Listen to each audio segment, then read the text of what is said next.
Welcome to Sports Connection. I'm Darrin Joines, Williamson County Schools Athletic Director, here with my co-host, Tate Mathews. Tate, it's finally here. Spring Fling Week. This is the final year of the athletic season. Hard to believe. Did I say final year? Yes. Final week. That's right. Of the year. We got it. We knew. You're so excited, you just got a little tongue-tied. And nobody thought we'd get here. Well, we thought we'd get here. I think it's great. A lot of people didn't. We got them all in. Final week. It's going to be awesome. The attendance restrictions have been lifted, so everybody's going to get to come watch their babies play and compete. And fans are going to be there. I know we're going to be there. I'm excited. I love spring playing. I love it too. Well, and you're talking about attendance restrictions, and you got on your soapbox earlier in the year when Franklin and Ravenwood played in the girls' soccer championship. You said, hey, what's up with the requirements? Apparently they're not. Oh, when the TSSAA gets all the gate. Not us. When the TSSAA gets all the gate, we just let everybody in. Oh, well, we can't control, how much distancing they have when they're in there. Well, you control how many tickets you sell, don't you? But hey, that's water under the bridge. It was a great turnout for the all Wilco AAA soccer final, and we're going to get to it, but we could be another Wilco in the boys. So we already got the girls, got a chance to get the boys. That'd be awesome. But yes, off my soapbox. At least now it's legitimate that we can have big crowds there.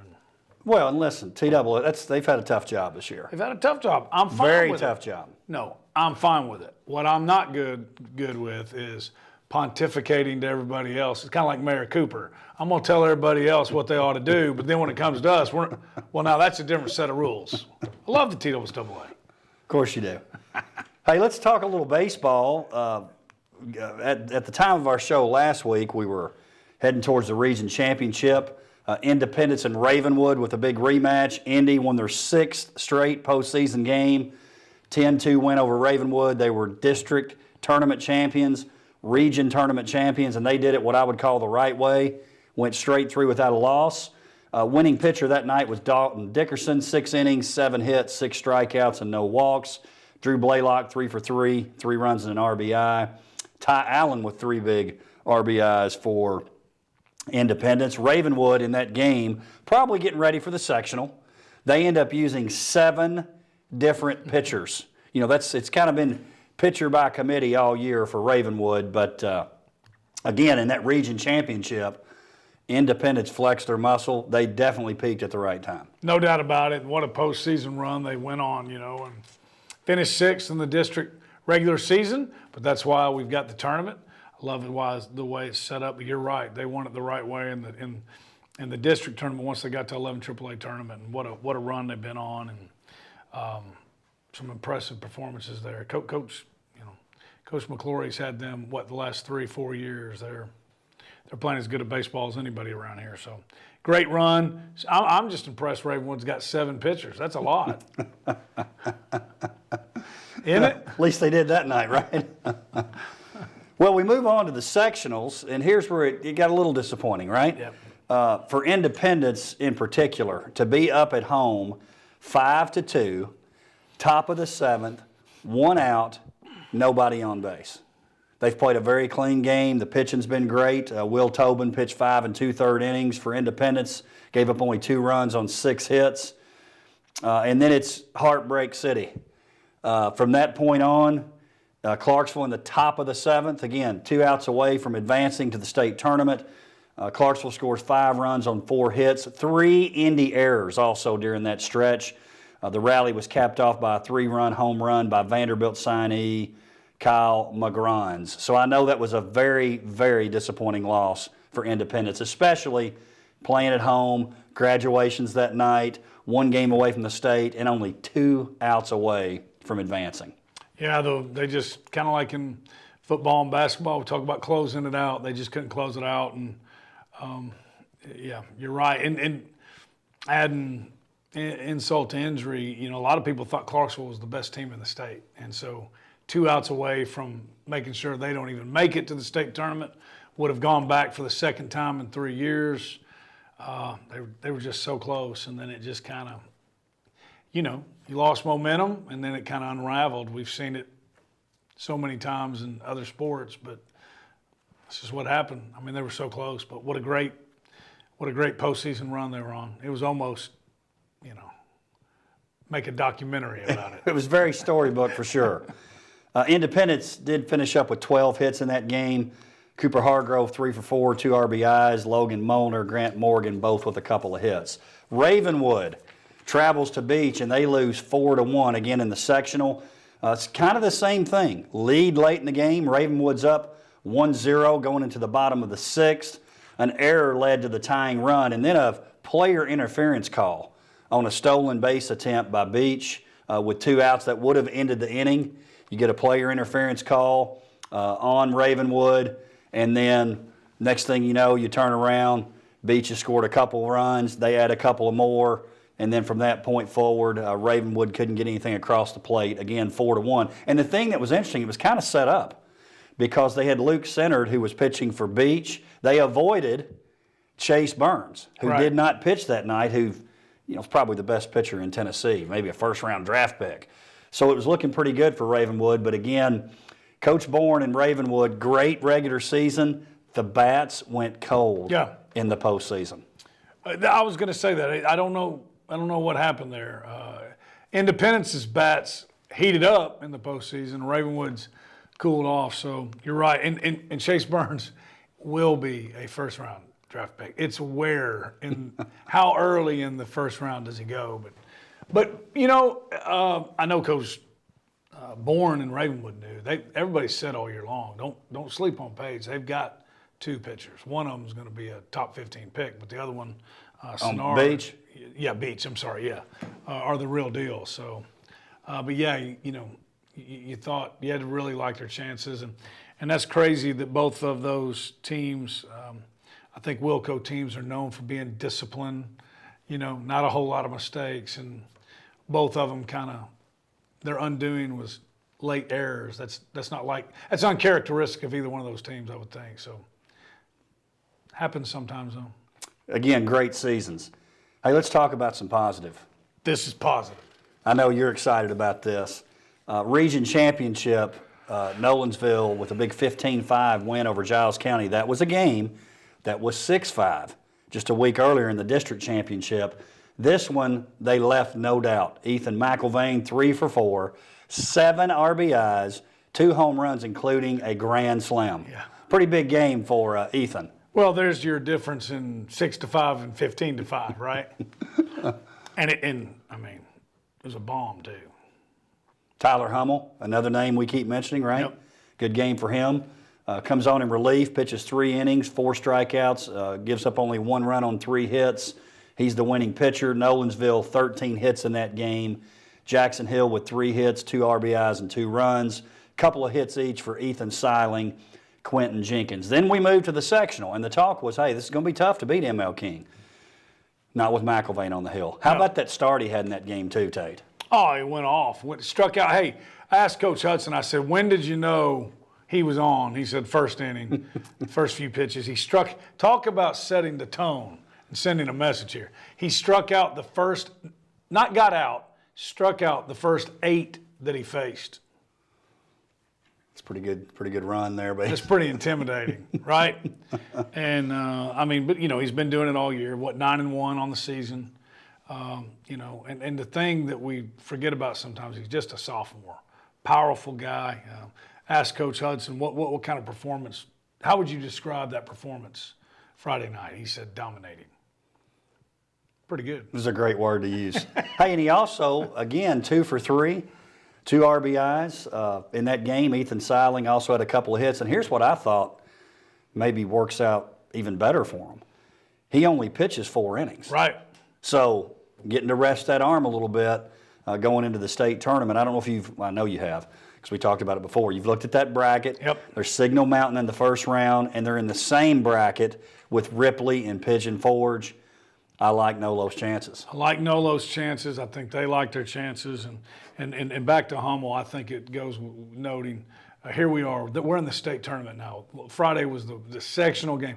He still had a .396 batting average. Incredible. I was listening to a guy this weekend. He was talking about, sometimes basically, if you bat 300, you're great. 3 out of 10 times you're great. Hall of Famer. Hall of Famer. He's batting 4 out of 10. I'll take it. Strong. And then, how often do you see a guy like McIlvain mention he's 9-1 as a starting pitcher? He's got a 304. So, anyways, back to your question. I really like their draw a lot. I think Pigeon Forge is probably the toughest one on that side. You mentioned McIlvain got to rest, only 4 innings, had a few days off. I think we talked about this. I think the Knights, I think they're the favorite going in. I think they got a really good chance to win the state championship. It's exciting, and for them, and this was the case with several of our teams, but they were a team last year. They had those 8 seniors, and last year they were saying, "Hey, maybe here's our chance." Well, sometimes it happens a year later. That's right. So we'll see what happens. We've seen it with a lot of the teams, yeah. No doubt. And he mentioned that those guys have been back a lot this year in the postseason, been at the games, cheering the guys on. That's cool, man. That's when you know you got a program. When they're coming back, 19 years old, could be doing a lot of other things on a Friday night, and they're there cheering on the team. I'd say that's a good culture. Really is a good. If you've been to, and I know you have been to those games, it stands out. Yep. The kind of culture they have in that program. Moving on to softball, Summit High School. First time in the school's history, Tate. They have qualified for the state tournament. They get a 2-1 win at Springfield. They had to go to Springfield after losing to Dickson County. They bounced back from that home loss to Dickson 2 days earlier. And this week's gym, Tate, I believe this is back-to-back weeks on Summit on the gyms. So, again, it's their first state tournament trip. In 2019, which is the last season we had, they lost to Springfield in the sectional. So this year, revenge. Get a little payback 2 years later. Elena Escobar, what a game. 12 strikeouts, gives up 3 hits. She had an opening walk to start the game, and then she retired 20 of the next 21 batters. Does that fall under dominating category I think as well? it does. I think it so, does. Sure. She's been on fire. She had the first win against Dickson, came back and got the save against Dickson. Anytime she's on the mound, you got a chance. And so 20 out of 21, I think that's pretty dang strong. And should have known it because Clarksville's been one of the best teams in AAA softball all year long. And so I thought when Summit drew Springfield, this meant, guaranteed they're going on. Springfield's better than I thought they were, but still, doesn't matter. 10 innings, they got the win, first time in school history. Pretty cool. Well, in Dickson, you look, it's just one of those things we've talked about all year, the improvement of the softball league. Dickson goes out and beats Clarksville 7-1, I think is what it was. Yep. And like you said, they were talking Clarksville all year, who Summit had beaten, by the way, earlier in the year. But when Dickson beats Summit in the region final, you're thinking, that means they're going to end up getting Clarksville. But then Clarksville really gets upset by Springfield. But as it turns out, our teams ended up being the better teams, at least on that night. So congratulations to Dickson County. Congratulations to Summit. Both teams moving on. Now, in that game against Springfield, went all the way to 10 innings. In the 8th inning, Dixie Corbin had an infield single. She later scored on a Malia Scott bunt. And then Springfield in the bottom of the 8th gets a 2-out double by Sarah Nicholson to tie the game. And you would think on the road, you had the game won, you thought you did, and then a big 2-out hit, you would think, lost the mo. Here we go, it's over. But it's just not what happened. I credit Coach Stevenson and that team. In the 10th inning, they go to the old international tiebreaker, which I love, put the runner on second. Ashlyn Easley was on second. She moved to third on a pass ball. Then she comes in, sliding in head first to get the winning run on a wild pitch. So from there, that had to have been exciting. Had to be. Did she Willie Mays Hayes it? Or hands first, or Pete Rose? Because that's what you did. Well, let's just say that's how it happened. You don't know For the who dramatics. Willie Mays Hayes is. Look it up. Joe Boo. Anyway, so in the bottom, he no help Joe Boo with curveball. in the bottom of the 10th, there's again runner on second, and then they end up with one run or runner on first and second with one out. But then Escobar gets a fly ball to record out number 2, and then she ends the game with a big strikeout. So very exciting for Summit. Coach Stevenson has loved this team all year long, and man, has this league improved. Yeah, and she's a big part of it because ever since she's taken over Summit, obviously they're the cream of the crop right now, and that wasn't always the case. So since she's taken over, that program has gone nothing but up. Here we are, first time in the state tournament. Can't wait to see what they do. But I think they got a chance. You just said it. It's kind of like baseball. It's kind of like soccer. You make it through 11 AAA, you're as good as it gets. You got a shot. You're not going to see anything better than that. They take on Daniel Boone, and then their bracket, Siegel, who everybody thinks, okay, this may be where the championship goes through. They take on Dyer County, but I'm not counting Summit out. No, Siegel is good. They're really good. They can win it. Their district's not as tough. Right. They're dang good, though, but they're not unbeatable, no. I mean, I think it's a coin toss if those two get together. Well, you got Escobar on the mound, Richards on the mound. I mean, you just never know what's going to happen, Right. especially with a double elimination tournament. Nolansville softball lost in the region championship. We talked about this last week. That last sort of hurdle for Coach Patton in Nolansville was to get past Forrest. Forrest comes out on top 3-0. Ryland Smith did pitch 6 innings with 4 strikeouts, no earned runs. So again, you're talking miscues in the field. Yep. And then in the sectional, they drop a 4-1 game to Nolansville, to Greenbrier. But it was their first trip to the sectionals. Again, kind of like Summit. You can feel that Nolansville's getting ready to kick the door in. Again, Ryland Smith, only a sophomore, who's a pretty dominant pitcher for Nolansville throughout the year. But congratulations to Coach Patton and Nolansville for taking it that deep. Well said. Nothing really to add to that. That's exactly right. And you can't argue Escobar. She's had such a great year, but Ryland Smith, just a sophomore, but I mean, she's got to be up for Player of the Year in this county, right? Not just unbelievable season. So No just doubt. a sophomore coming back. No Captain Obvious here. I think Nolansville is in Murfreesboro next year. Wow. Pencil that in.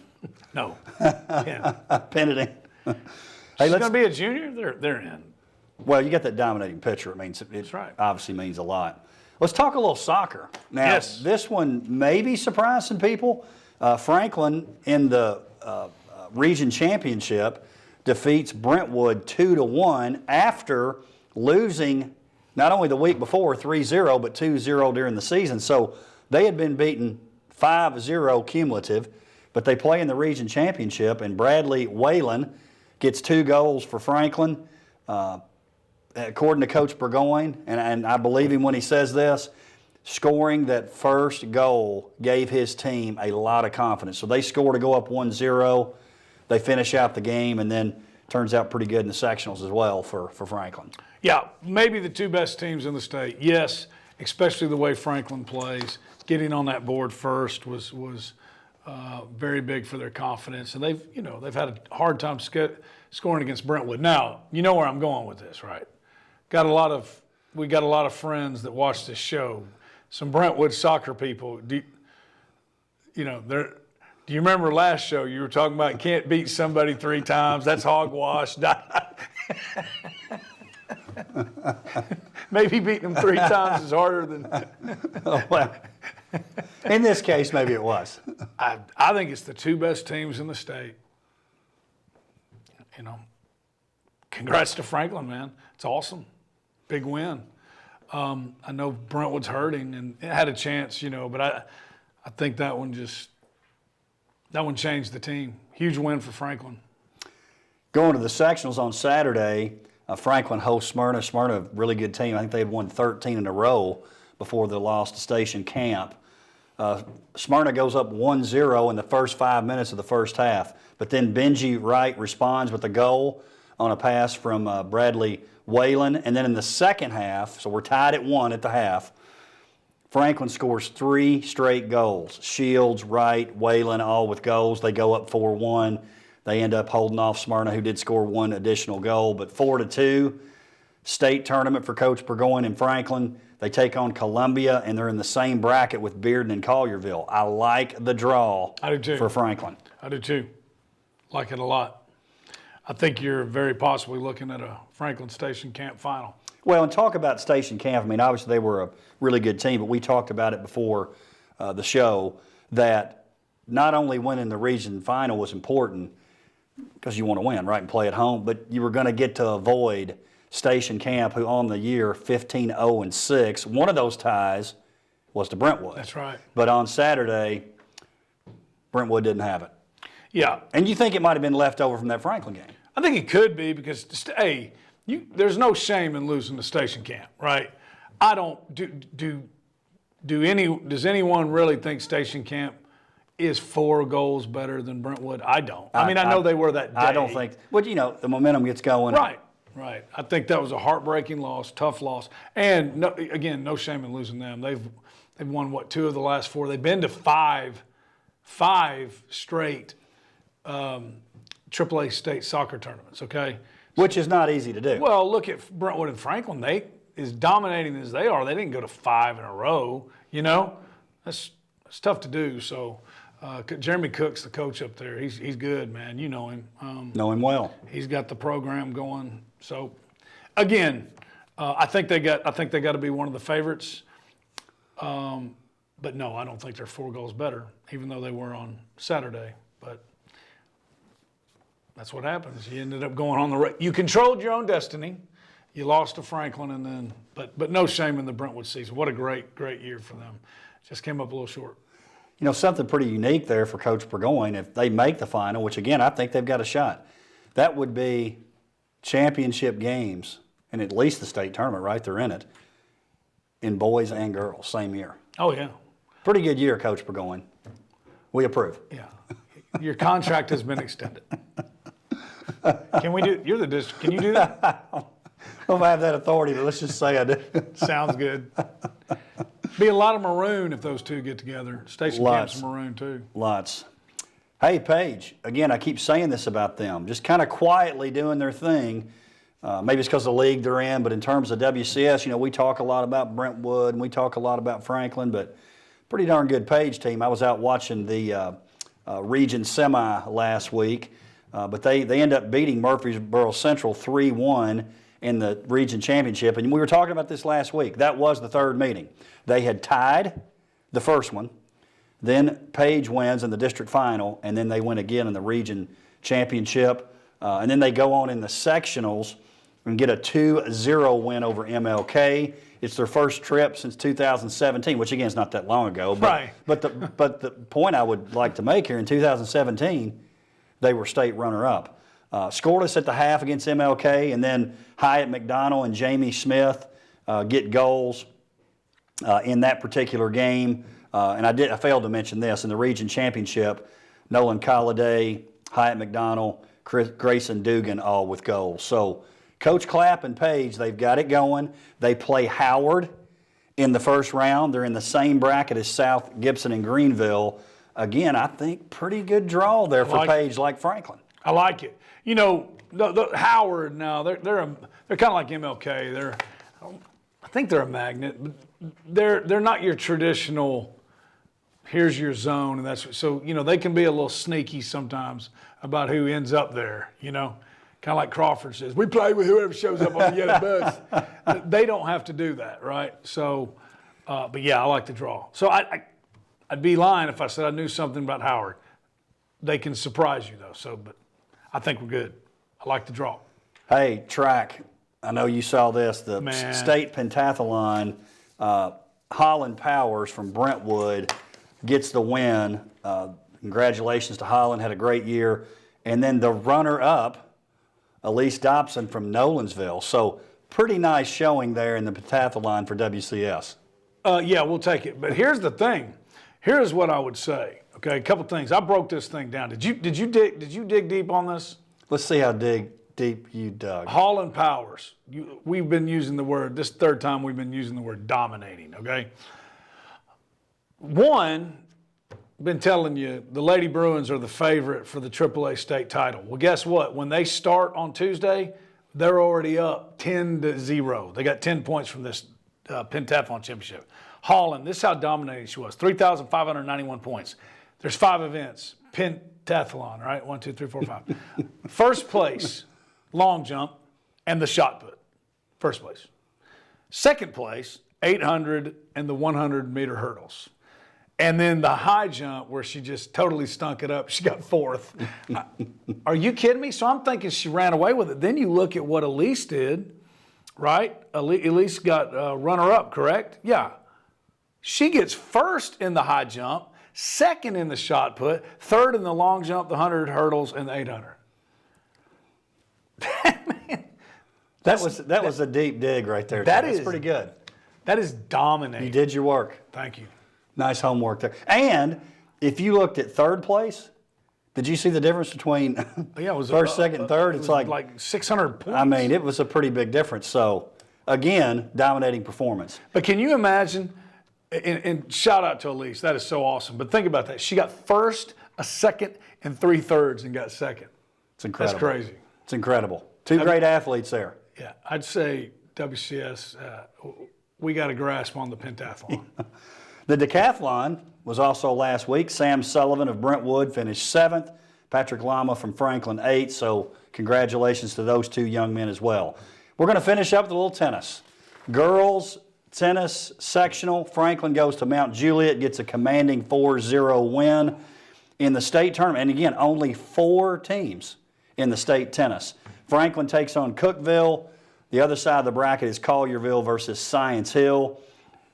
Just like we said earlier in the year, when you win our district in tennis, you've got a real shot to be the state champion. So Franklin's definitely in with the chance. On the boys' side, Ravenwood with a 4-1 win over Station Camp. They're taking on Murfreesboro Central, Collierville, Science Hill in the other semifinal. I like both teams with the shot there. I do too. What a spring Franklin's had. They really have. Yeah, they've had a great spring. Maybe it was the name change. No, I'm kidding. Great spring, and I like their chances. And I'm with you. I think Ravenwood's got a real good chance too. We could go 2 for 2 here. And keeping in mind, we have all those individual events too. Or the individual, you got the singles and the doubles for the individuals as well. So probably have some winners in there. Hey, I do want to give a shout out. They ended up getting beat in the sectional, lost to Merrill Hyde. But congratulations to Coach Shelley Frank and the Fairview boys. Great season making it all the way to the sectionals. I know we keep saying it. Fairview. On the rise, man. I mean, they're on the rise. Place to be. No doubt. Tate, looking forward to our trip to Murfreesboro, our trips with an S.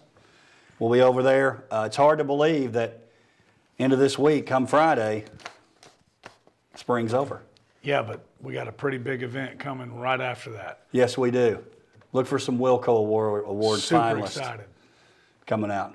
Fired up about it. Only a little bit over 20 days till the big show. Be here like that. Can't wait. Can't wait. Highly anticipated. Never disappoints. Pressure's on. I got to up my. I don't know if you remember. I brought the sock game last year. I got to get my sock. Oh, we're sitting I know down your too, Tux game is on fire. People are going to be very impressed. Well, you know. John Street took care of you. And yours as well. Thank you. By the way. Excited. Tate, thanks for being here. Looking forward to Spring Fling. See you in Murfreesboro. We appreciate you for being here every week and this week as well. We'll see you next time on Sports Connection.